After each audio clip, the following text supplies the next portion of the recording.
Hello friends, Radhe Radhe. तो हमारा chapter complex number चल रहा था। तो आज हम सबसे पहले देखते हैं conjugate of a complex number. क्या देखते हैं? CONJUGATE, conjugate of a complex number.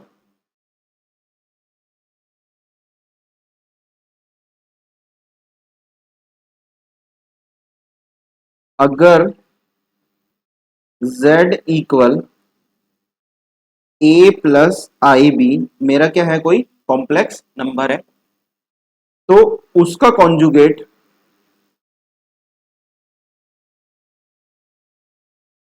Z equal होगा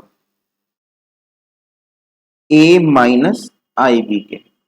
इसके इक्वल होगा A माइनस आई बी के, बस बीच में क्या लग जाएगा, माइनस। तो उसको हम क्या बोलते हैं? Conjugate of a complex number. इसको हम डिनोट करते हैं Z बार से। इसे डिनोट करते हैं Z बार। तो Z बार का मतलब हुआ A माइनस आई बी, अगर Z क्या है, A प्लस आई बी। ये चीज क्लियर? पक्का?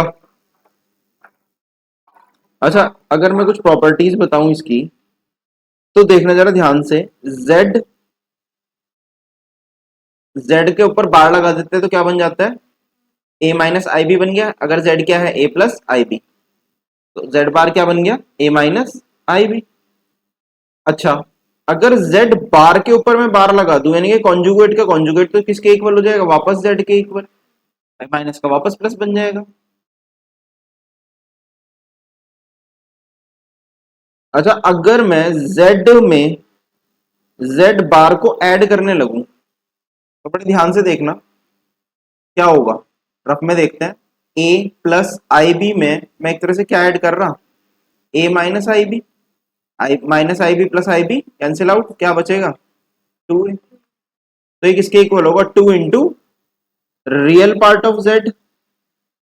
इसके इक्वल होगा 2 into real part of Z। इसी तरह अगर मैं Z में से Z बार माइनस करने लगूं, तो केवल कौन सा पार्ट बचेगा, इमेजिनरी पार्ट।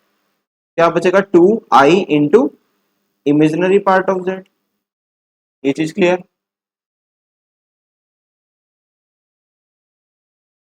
अगर Z इक्वल Z बार है, तो दैट मीन्स उसमें इमेजिनरी पार्ट है ही नहीं, उसी में तो माइनस प्लस का अंतर आता है। तो यानी कि Z क्या है, प्योरली रियल। Z क्या है, प्योरली रियल। और अगर Z प्लस Z बार इक्वल आ जाता है 0, तो कुछ रियल पार्ट है ही नहीं भाई। Z plus Z bar 2 into real part of Z बनता था। अगर वो 0 के इक्वल आ रहा था, that mean Z is purely imaginary. Z क्या है, प्योरली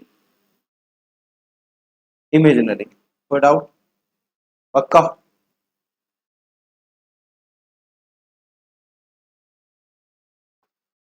अच्छा, एक चीज और, Z1 प्लस Z2 कोई दो कॉम्प्लेक्स नंबर हैं, और इनका कॉन्जुगेट मेरे को कंबाइंड का निकालना है। तो अलग अलग के कॉन्जुगेट को भी अगर आप ऐड करोगे, तो भी आंसर क्या आएगा, सेम आएगा। याद रहेगा? पक्का? अगर मैं एग्जांपल दूं, तो Z1 अगर 3 प्लस 2i है, Z2 अगर 4 प्लस 3i है, तो अगर मैं Z1 का बार निकालूं तो क्या होगा, 3 माइनस 2i। एंड Z2 का बार निकालूं तो क्या आएगा, 4 माइनस 3i। अगर मैं Z1 प्लस Z2 निकालूं, तो 3 प्लस 4 7, और 2 प्लस 3 5i होगा। और Z1 प्लस Z2 का बार निकालने लगूं, तो क्या आएगा, 7 माइनस 5i। और इसी तरह मैं Z1 बार प्लस Z2 बार निकालने लगूं अगर, तो ये हो जाएगा 3 प्लस 4 7, माइनस 2 माइनस 3, यानी कि माइनस के 5i। क्या सेम आया? क्लियर है? तो Z1 प्लस Z2 का combined bar is equal to हुआ Z1 बार प्लस Z2 बार। इसी तरह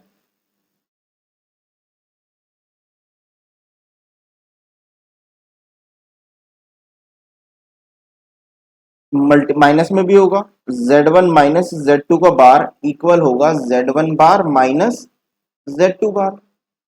इसी तरह Z1 Z2 की मल्टीप्लीकेशन पे बार वो भी इक्वल होगा Z1 बार इंटू Z2 बार।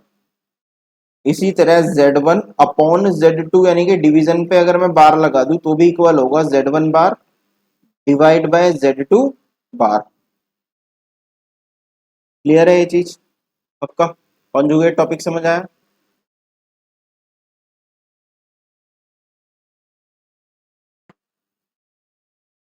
एक छोटा टॉपिक आता है,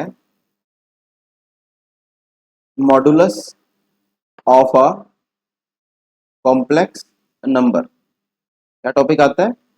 modulus of a complex number.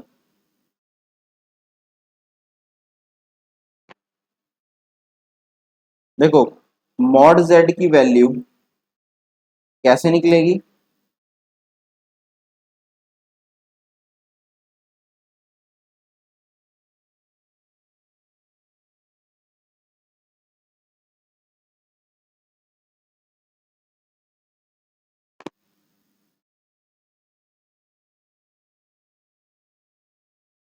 Under root में ए स्क्वायर प्लस बी स्क्वायर, ये किसकी वैल्यू होगी? मॉड z की।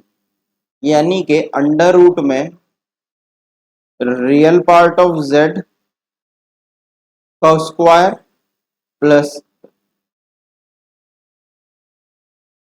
इमेजिनरी पार्ट ऑफ z का स्क्वायर। क्लियर है ये चीज? रियल पार्ट ऑफ z का square plus imaginary part of z का स्क्वायर। एग्जाम्पल, z है मेरे पास, ये z1 इक्वल 3 - 4i। क्या है? 3 - 4i। और मेरे को Z1 का क्या निकालना है? मॉडुलस निकालना है। क्या निकालना है? मॉडुलस। कैसे निकलेगा?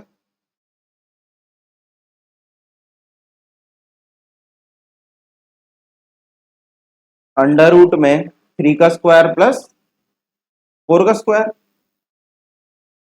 यानी कि 3 का स्क्वायर प्लस -4 का स्क्वायर। भाई p क्या है मेरे पास? -4, तो किसका स्क्वायर आएगा? -4 का। 3 का स्क्वायर क्या होता है? 9, और -4 का स्क्वायर 16। अंडर रूट में क्या आएगा? 25, और अंडर रूट 25 की वैल्यू क्या होती है? 5। समझे या नहीं? तो मॉड z की वैल्यू क्या आ गई?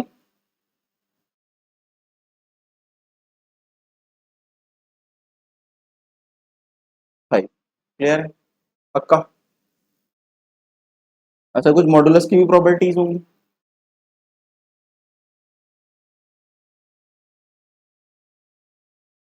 अच्छा, मॉड z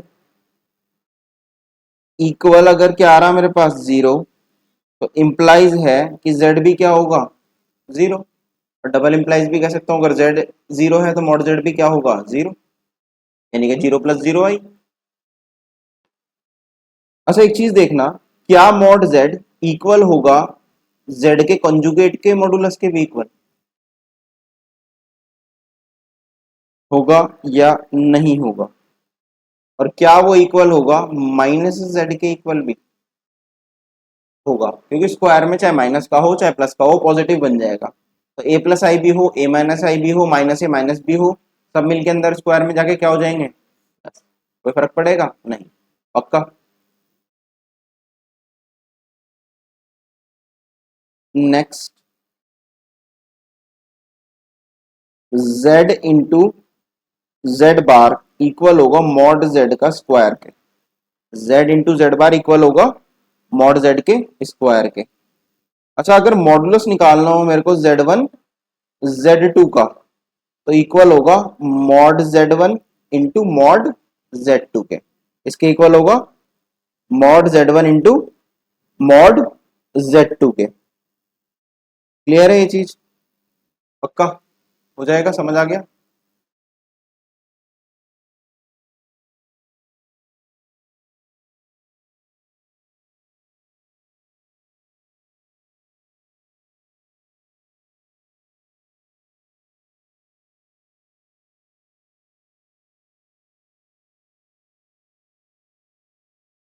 एक टॉपिक देखते हैं,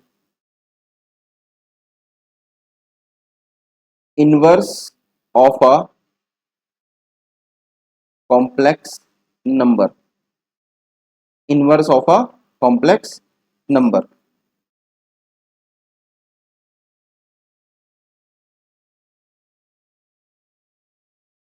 इनवर्स का क्या मतलब होता है? उल्टा। यानी कि कोई एक ऐसा नंबर जिसकी मैं उस नंबर से मल्टीप्लाई कर दूं तो आंसर क्या आए? 1। उसको हम इनवर्स बोलते हैं। क्लियर है ये चीज? फॉर एग्जाम्पल 3 मैं ऐसे कौन से नंबर की मल्टीप्लाई करूं कोई आंसर बना जाए? 1/3 की, तो आंसर क्या आ जाएगा? 1। तो 1/3 3 का क्या कहलाएगा? इनवर्स, अगर मेरे को डिफाइन करना हो। समझ गए?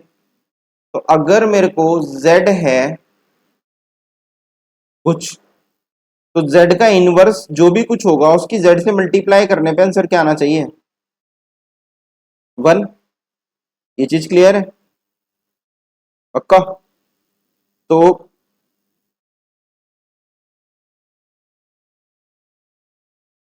z अगर a प्लस आई बी है, तो इसका कोई एक ऐसा नंबर, तो कोई एक ऐसा नंबर z1 एग्जिस्ट करता होगा, for example x plus i y, जिसकी z से मल्टीप्लाई करने पे आंसर क्या आए? 1। समझे? या z1 की z से अगर मल्टीप्लाई करूं तो भी आंसर क्या आए? 1। तो z एंड z इनवर्स, वो z1 क्या कहलाएंगे एक दूसरे के? Inverse of each other. समझ गए? पक्का?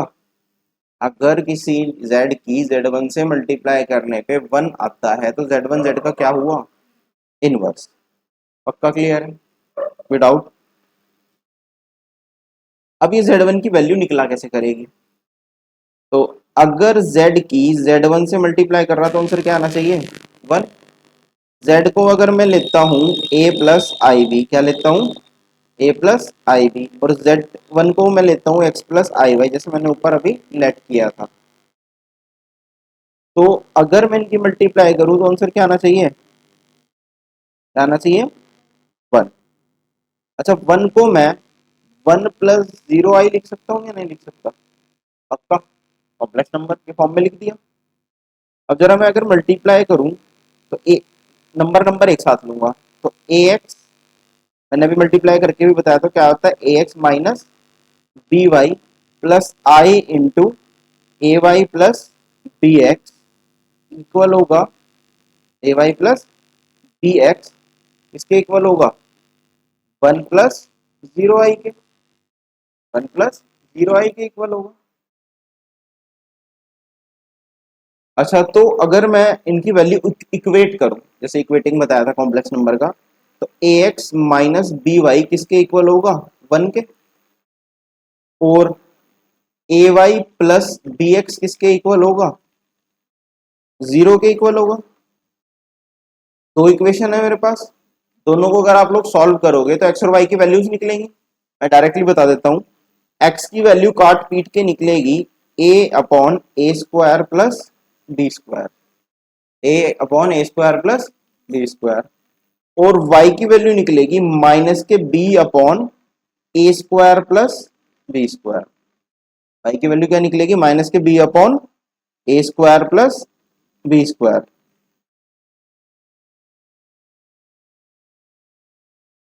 तो मेरा z1 की वैल्यू आई, क्या आई? x plus i Y. x की जगह मैं क्या लिख दूंगा? a/a² plus b² plus i into y की वैल्यू क्या है? Minus b/a² plus b²।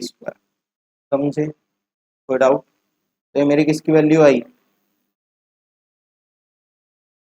z inverse की। तो इनवर्स को हम डिनोट किस तरह करते हैं? Multiplicative inverse of z is defined as, is denoted by, sorry, is denoted by z के ऊपर -1 या 1/z। समझे या नहीं? पक्का क्लियर है? तो एक एग्जांपल दिखाता हूँ। सपोज करो z है मेरे पास 3 - 2i, और मेरे को क्या निकालना है? z इनवर्स निकालना है। किसकी वैल्यू निकालनी है? z इनवर्स की। तो 1/z की वैल्यू निकालनी है मेरे को। z इनवर्स यानी कि वैल्यू फॉर्मूले में रख दूं, a अपॉन यानी कि 3 अपॉन, a क्या है 3 और b क्या है -2, a upon a² plus b² यानी कि 3² प्लस -2 का square, plus i into minus b यानी कि माइनस के -2 अपॉन a² यानी कि 3² प्लस -2 का स्क्वायर।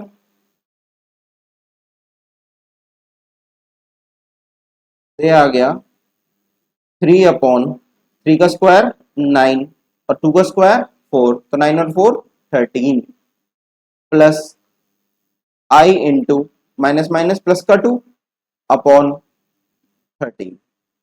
तो 3/13 यानी कि ये आ गया 3/13 प्लस 2/13 आई,